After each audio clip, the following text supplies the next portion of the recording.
Corrupt Authority by yours truly. Murkrow cawed anxiously from its spot between the thrust-apart elevator doors. Heart racing, Kenta sprinted for the empty vertical shaft, thrusting his arm out for the bird Pokemon to grasp. Murkrow dug its claws and proceeded to extend, but Kenta pulled back. "No! We need to go to the bottom! I have to know what else they've got!"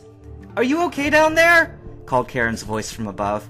"They're coming! You've got 5 minutes at best!" Kenta acknowledged the warning, but ignored the urgency.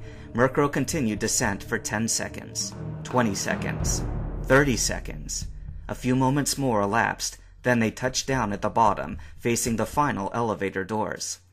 "The 5th basement floor," muttered Kenta, preparing to tug the doors apart as Murkrow wedged its beak in. He noticed a crack of light between the doors. "That's weird. When I left the light on upstairs, did it light the whole place up?" With a heave, he forced the doors. The scene awaiting him was much like the 4th floor, with 2 notable exceptions. The first was a team of 4 men in white lab coats who were lined up in front of the door. 3 of them were holding Pokeballs, while 1 had a cocked pistol in his hands, aiming at Kenta. Yet somehow, the firearm took a back seat to Kenta's second observation. In the middle of the room, at the center of all shelves of Pokeballs, was a transparent circular tube with green liquid inside. A 9-foot-tall creature drifted within the tube, strung up with a mess of wires, and a sort of breathing tube upon its face. It was at this moment that Kenta first conceived in his mind that he might require the help of Mewtwo. He had heard of Mewtwo in the past. Indeed, he had seen news reports showing blurry images of the creature, in sync with Giovanni's disappearance from Team Rocket. However, he had known little else, aside from rumors and obscure documents that a hacker friend had gotten off the deep web.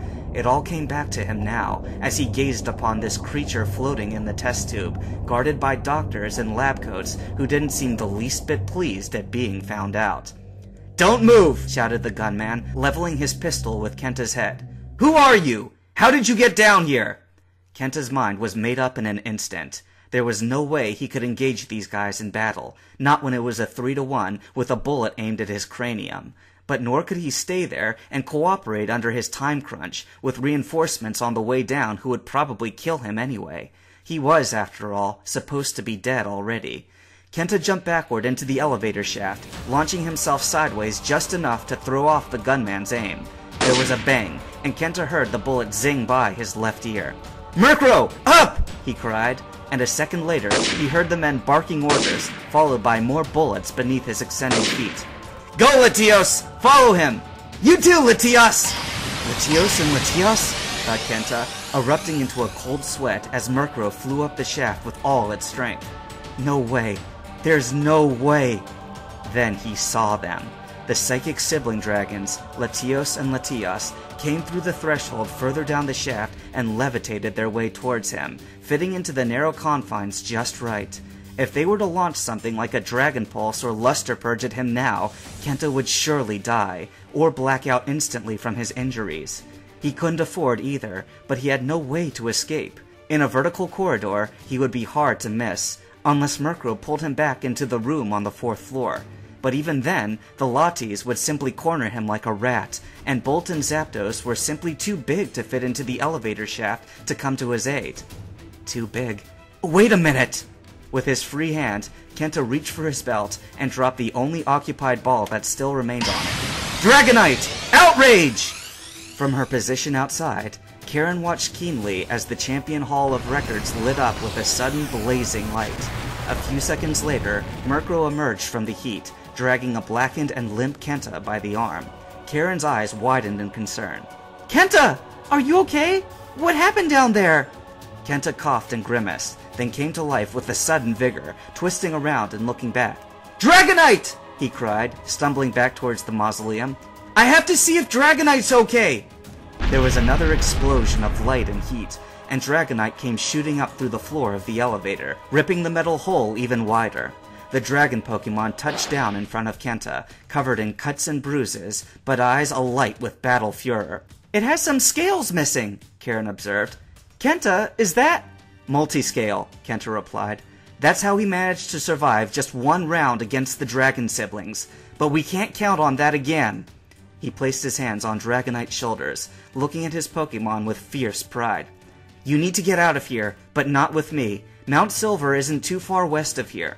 Use your extreme speed to fly out of there, and don't stop until you've reached the high caves. A friend of mine is at the summit, and I'm entrusting you to his care until I come to get you. Can you make it? Dragonite nodded, then glanced in curiosity at Zapdos and Bolt, who were hovering just a little ways further above them. Kenta glanced hurriedly back at the Hall of Records, where Latios and Latias would emerge any second. There's no time to explain now. Go!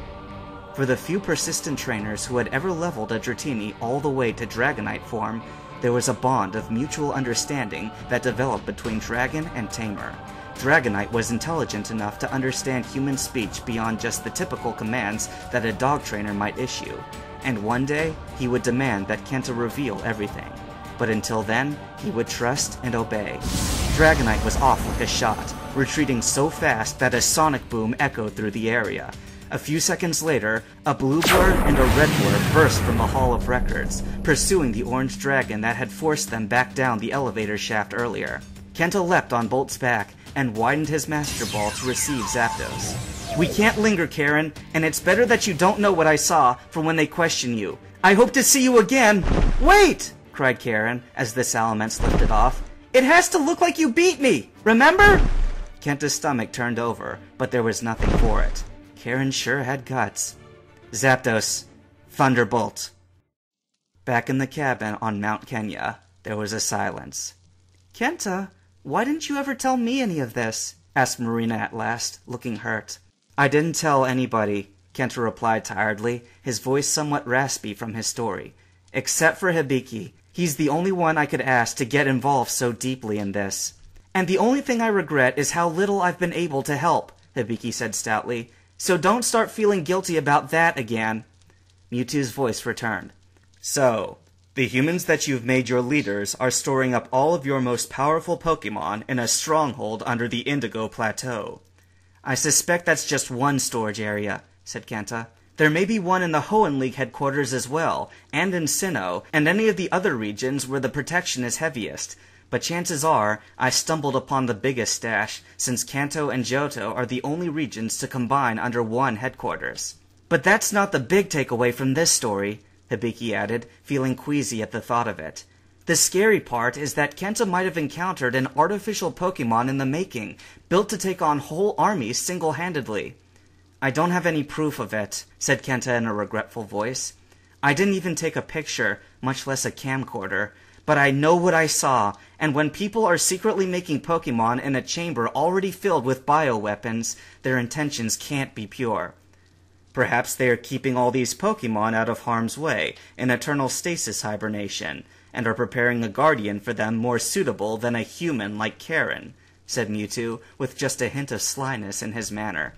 Kenta perked up angrily. What's with this devil's advocate response all of a sudden? Do you doubt my judgment of character? No, but I now know why you sought me out. You are afraid that, when you initiate this civil war of yours, you will lose before you can recapture enough Super Pokemon to put up a decent fight. And you want me to support you until then, to buy you the time you need, especially if the other side has made their own Mewtwo. To this, Kenta said nothing. He sat upon the couch, eyes glued to the end wall. Mewtwo went on. I will not expose myself or my friends to the world for any reason, unless humans confront me directly and threaten our safety and freedom. Perhaps you are right about everything, and perhaps I am short-sighted.